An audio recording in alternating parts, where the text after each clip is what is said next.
Noon ay nasa ilalim ako ng kapangyarihan ng Espiritu at hinatid ako ng anghel sa dakong ilang. Nakita ko roon na isang babaeng nakasakay sa isang pulang halimaw. Ang halimaw ay may 7 ulo at 10 sungay. Nakasulat sa buong katawan nito ang lahat ng paglapastangan sa Diyos. Ang damit ng babae ay kulay ube at pula. Ang kanyang mga alahas ay ginto, mahalagang bato at perlas. Hawak niya ang isang gintong kopa na puno ng kanyang kasumpa-sumpang mga gawa at kahiyahiyang kahalayan. Nakasulat sa kanyang noo ang isang pangalang may lihim na kahulugan. Ang tanyag na Babilonia, ang ina ng mga nangangalunya at lahat ng kahalayan sa lupa. At nakita ko ang babaeng ito'y lasing sa dugo ng mga hinirang at ng mga martir, ang mga pinatay dahil kay Jesus. Nang gilalas ako nang makita ko siya.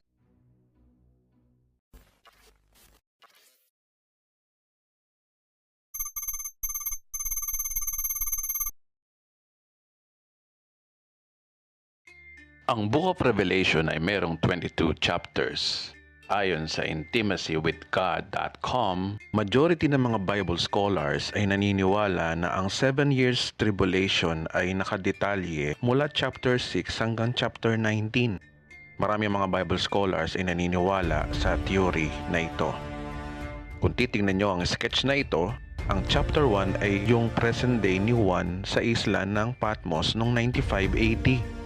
Ang chapter 2 hanggang chapter 3 ay prophecy kung ano ang mangyayari sa church sa loob ng higit o kumulang 2,000 taon.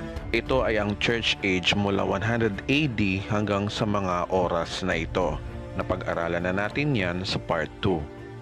Ang chapter 4 ay tumutukoy na ang church ay nasa langit na at nabanggit dito ang rapture.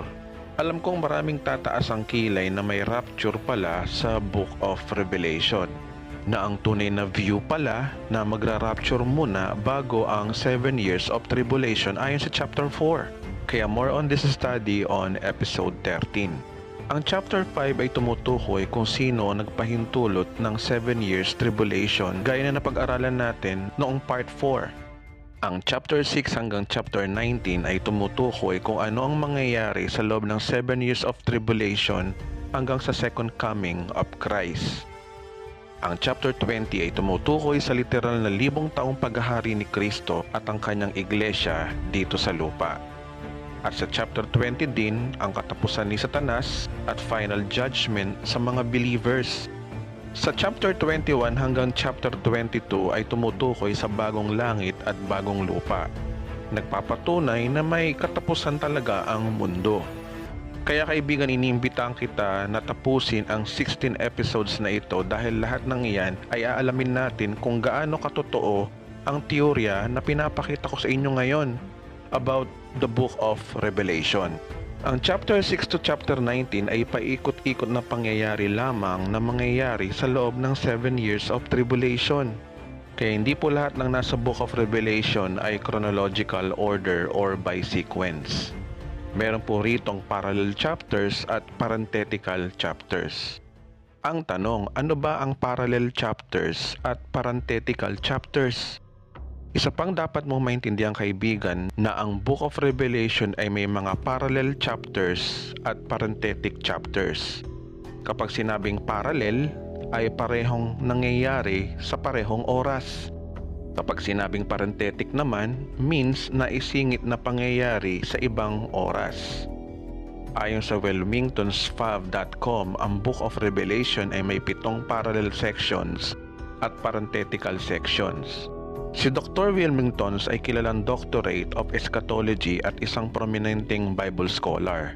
Ayon kay Wilmington, ang mga chapters mula chapter 6 hanggang chapter 19, karamihan dito ay paulit-ulit lamang at iba ay isiningit na prophecy lamang.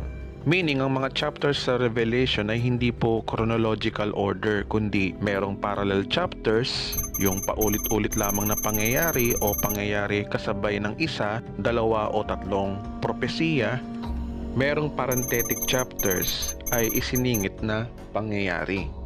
Ayon sa kanila, ang 7 selyo na chapter 6 ay lumalarawan sa mga general events sa 7 years of tribulation.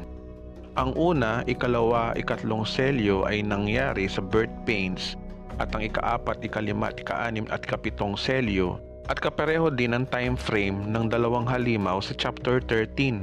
Ito ay nahahati sa first 3.5 years at second 3.5 years. Ito ay dalawang panahon ng Antikristo, ang first 3.5 years at second 3.5 years. Ito ay general events na mangyayari sa Antikristo at bulaang propeta sa loob ng 7 years. Ang chapter 6 ng 7 selyo at chapter 13 na dalawang halimaw ay parehong parallel sa isa't isa. Sila ay pangyayari sa loob ng 7 years at ito ay natalakay na natin sa episode 5 at episode 6.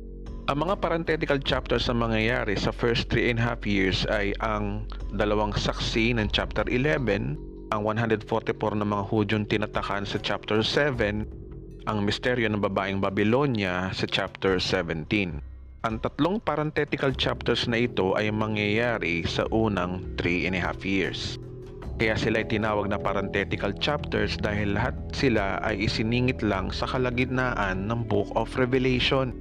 Pero ang time frame pala nila ay pangyayari sa first 3.5 years of tribulation. Ang 7 trumpeta sa chapter 8 ay magsisimula sa kalagitnaan ng first 3.5 years. Ang mga parenthetical chapters na mangyayari sa second 3.5 years ay ang 7 mangkok at puot ng Diyos ng chapter 16, ang babae at ang dragon ng chapter 12, ang lunsod ng Babylonia ng chapter 18. Ang theory na ito ay lubos akong uma-agree dahil ito ay mas malapit sa harmonize na pangyayari sa loob ng Revelation. Mas consistent ito sa lahat ng napag-aralan ko. Bukod dito, marami mga Bible scholars na ganito ang view. Pinaniniwalaan ko ang theory ni Wilmingtons at may papaliwanag natin ito sa loob ng natitirang 9 episodes. Lahat ng yan ay mabusisi natin pag-aaralan. Ngayon, pag-aralan na natin ang misteryo ng babaeng Babylonia. Ang Revelation chapter 17 ay isang parenthetical chapter. Kapag po sinabing parenthetical chapter, ito po ay isang pangyayari na naisingit lamang. Gaya ng sinabi ko kanina, ito ay mangyayari sa first 3.5 years ng 7 years of tribulation. At malalaman natin sa ating pag-aaral kung bakit siya nagsimula sa birth pains sa first 3.5 years. Gaya ng pagsusulat ng isang liham, kung meron kang gustong isingit na pangyayari o gustong sabihin, di ba naglalagay tayo ng open parenthesis tapos yung statement, then close parenthesis, saka natin pinagpapatuloy ang ating sinusulat. Yan po ang eksaktong logic ng parenthetical statement. Kaya po ang chapter 17 ay parenthetical chapter. Ngayon, sa ating pagbabasa kada verses, isusulat natin ang impormasyon tungkol sa propesiyang ito. Hanggang sa makabuo tayo ng outline para isa-isayin natin ang bawat impormasyon ayon sa maayos na pagkakasunod-sunod. Ngayon, simulan natin sa verse 1.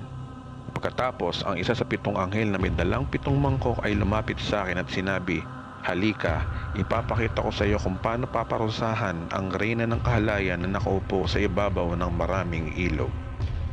So sa verse na yan, siya ay babae, siya ay reyna ng kahalayan, siya ay nakaupo sa ibabaw ng maraming ilog.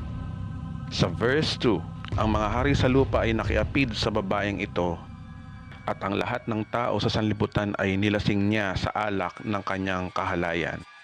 Sa verse na yan, siya ay nakiapid sa mga hari sa lupa, nilasing niya sa alak ng kanyang kahalayan. Sa verse 3, noon ay nasa ilalim ako ng kapangyarihan ng Espiritu at inatid ako ng anghel sa dakong ilang. Nakita ko roon ng isang babaeng nakasakay sa isang pulang halimaw. Ang halimaw ay may 7 ulo at 10 sungay. Nakasulat sa buong katawan nito ang lahat ng paglapastangan sa Diyos. Sa verse na yan, siya ay nakasakay sa halimaw. Verse 4, ang damit ng babae ay kulay ube at pula. Ang kanyang alahas ay ginto, mahalagang bato at perlas. Hawak niya ang isang gintong kopa na puno ng kanyang kasumpa-sumpang mga gawa at kahihiyang kahalayan. Sa verse na yan, siya ay nakasuot ng ube at pula. Siya ay nakasuot ng mamahaling alahas na ginto at mahalagang bato. Siya ay may hawak na gintong kopa. Sa verse 5, Nakasulat sa kanyang noo ang isang pangalang may lihim na kahulugan, ang tanyag na Babilonia, ang ina ng mga nangangalunya at lahat ng kahalayan sa lupa. Sa verse na yan, ang kanyang titulo ay ang tanyag na Babilonia, ang ina ng mga nangangalunya. Sa verse 6, at nakita ko ang babaeng ito'y lasing sa dugo ng mga hinirang at ng mga martir, ang mga pinatay dahil kay Jesus. Nang gilalas ako nang makita ko siya. Sa verse na yan, siya ay lasing sa dugo ng mga martir. Sa verse 9, kailangan dito ang pangunawa at karunungan. Ang 7 ulo ay 7 burol na inuupuan ng babae. Sa verse na yan, ang babae ay nakaupo sa 7 burol.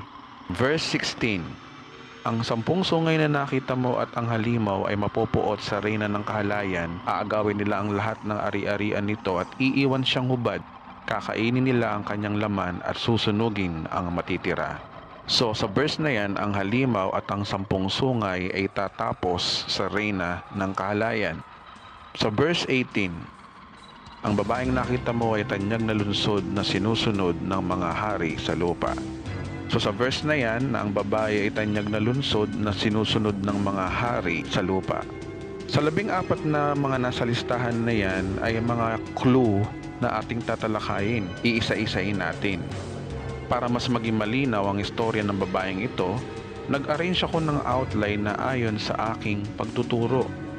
Wala naman akong binura sa listahan, kundi nais ko lang naman ang pagkakasunod-sunod bilang kaliwanagan ng ating pag-aaral ngayon.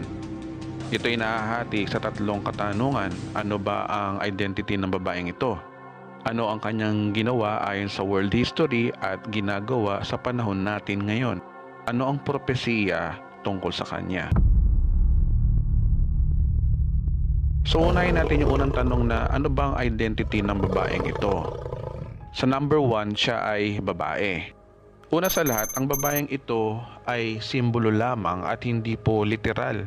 Kapag ang Biblia po sa Old Testament at New Testament ay nababanggit ang simbolo na babae, ito ay grupo ng mga tao na mananampalataya sa ating Diyos, mga mananampalataya sa tunay na Diyos.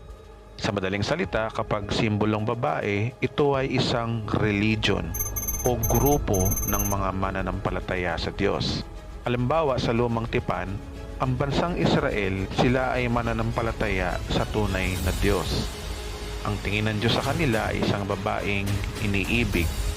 Ang Biblia ay malinaw dito. Ang sabi sa Hosea chapter 2 verse 19 to 20, ikaw ay aking magiging asawa magpakailanman, Israel. Magbubuklod tayo ng katwiran at katarungan sa wagas na pag-ibig at sa pagmamalasakit sa isa't isa. Kayo magiging tapat kong asawa at kikilalanin mong ako nga si Yahweh.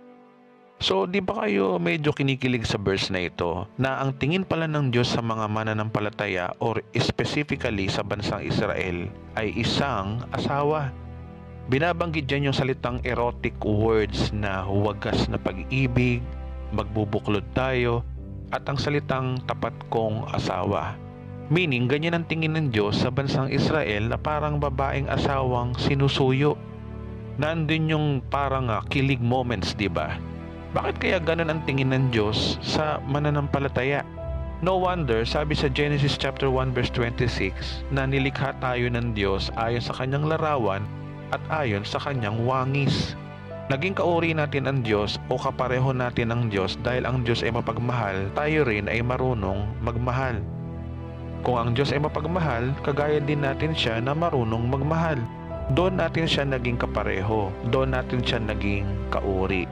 Kaya simbolong babae ang tingin ng Diyos sa mga mananampalataya. Ang tingin sa iyo ng Diyos ay isang parang babaeng minamahal. Ang mga mananampalatayang Hudyo na under the law, ang mga babaeng mananampalataya sa Old Testament. Ngayon, kung sa Old Testament, ang Israel at ang Diyos Ama ang inahalin tulad sa isang mag-asawa, sino naman ang simbolong mag-asawa sa New Testament?